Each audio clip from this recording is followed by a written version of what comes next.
world-renowned racetrack known as Sebring International Raceway started life as the United States Army Air Force's training base called Hendricks Field. From 1941 to 1946, pilots there learned to fly the legendary B-17 Flying Fortress. After World War II, aeronautical engineer Alec Ullman saw potential in Hendricks runways to stage a sports car endurance race, similar to the 24 Hours of Le Mans. Sebring's first race was held on New Year's Eve of 1950. A total of 32 cars managed to make the starting line for Sebring's first once-around-the-clock enduro. The Sam Collier 6-hour memorial race was won by Fritz Koster and Ralph Deschamps in a Crosley hotshot. It wasn't until March 15, 1952 that the first ever 12 Hours of Sebring was held. Sebring's 5.2-mile course included runways of the airport and roads within the old Hendricks Field complex, with hay bales and oil drums serving as borders for parts of the circuit. The first 12 Hours of Sebring saw the likes of Ferrari, Cunningham, Jaguar, and Maserati, and it was the Fraser-Nash Le Mans replica Mark I, driven by Larry Kulak and Harry Gray, who took the very first checkered flag at the race that would quickly grow to one day become the greatest sports car race in America. The first FIA World Championship race was held at Sebring in 1953.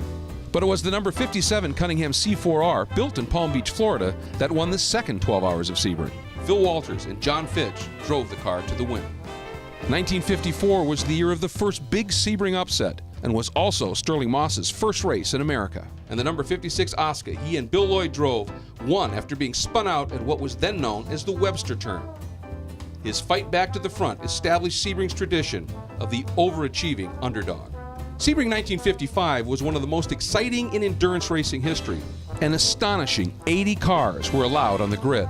It became obvious early on that it was to be a duel between the new D-Type Jaguar owned by Briggs Cunningham and driven by Phil Walters and Mike Hawthorne, and the Ferrari 750S Monza driven by Carroll Shelby and Phil Hill.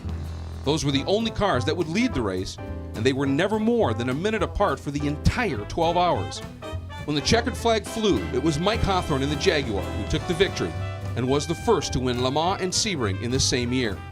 The 1956 edition brought the first official appearance of the Ferrari factory team. They were set to battle Maserati, Aston Martin, Jaguar, and Porsche entries for the overall win. A starting field of 59 cars was on the grid, with the D-Type Jaguar, driven by last year's winner Mike Hawthorne, taking the early lead. When the Jaguar was forced to retire with brake problems, the Ferrari 860 Monza, driven by Juan Manuel Fangio and Eugenio Castellati, took the lead and finished with a 2-lap margin over the other Ferrari team car. The 1957 Sebring Classic will be remembered as one of the best endurance races ever.